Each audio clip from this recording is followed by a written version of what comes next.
How does it feel to be receiving the Variety Artisan Award from the Santa Barbara International Film Festival? It feels wonderful. We were up here for a showing of the movie and a Q&A, and everyone was just so nice to us. It was one of the best screenings and Q&As. And then the gathering afterwards, people were just so wonderful to us. So when they said, "You want to go back to Santa Barbara?" I was like, yes. That was a really wonderful day. As a matter of fact, it really makes you want to go, could live here. It's a nice place to visit, and I would want to live here. We're very glad to hear that. Did you find it intimidating at all to take on a sequel to one of the most beloved musicals of all time?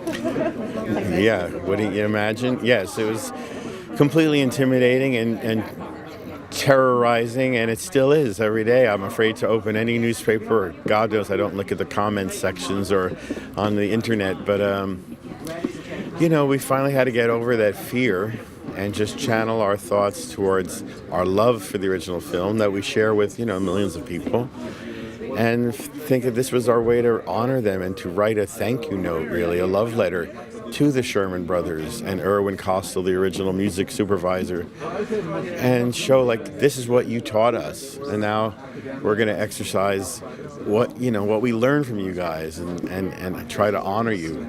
And the whole movie is about loving what you loved as a kid, getting back in touch with it, and knowing that it's nurturing and enriching to re-embrace that. So the movie is truly about all of our love for the first movie. Did you know that Emily and Lynn were going to be cast when you were writing the music? And if so, did that change how you approached it? I think we knew Emily was in right from the start, I think. I'm old now and the memory is... But Lynn was cast after we had begun writing.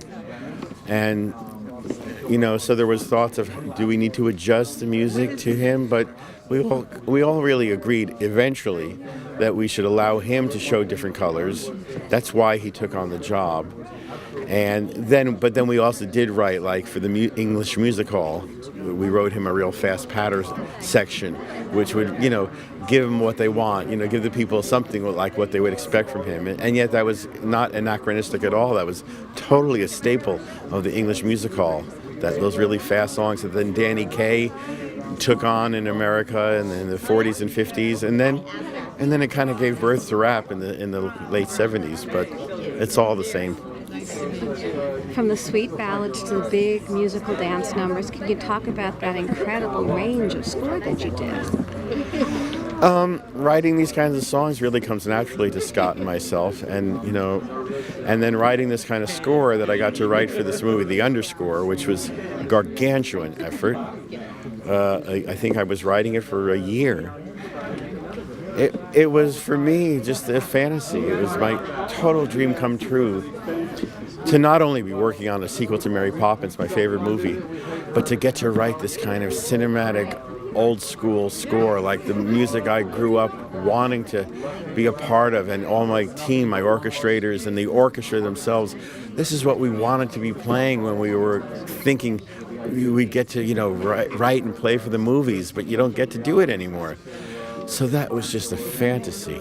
It was just like swimming in a warm spa with a mud mask on. It was fantastic. And you took us all with you. Well, I hope so. Can you describe how you felt hearing legends like Dick Van Dyke and Angela Lansbury sing your music, your songs? I'm a lyricist. I should be able to come up with words, but I do not have the words to describe what it's like to have Dick Van Dyke and Angela Lansbury sing our songs.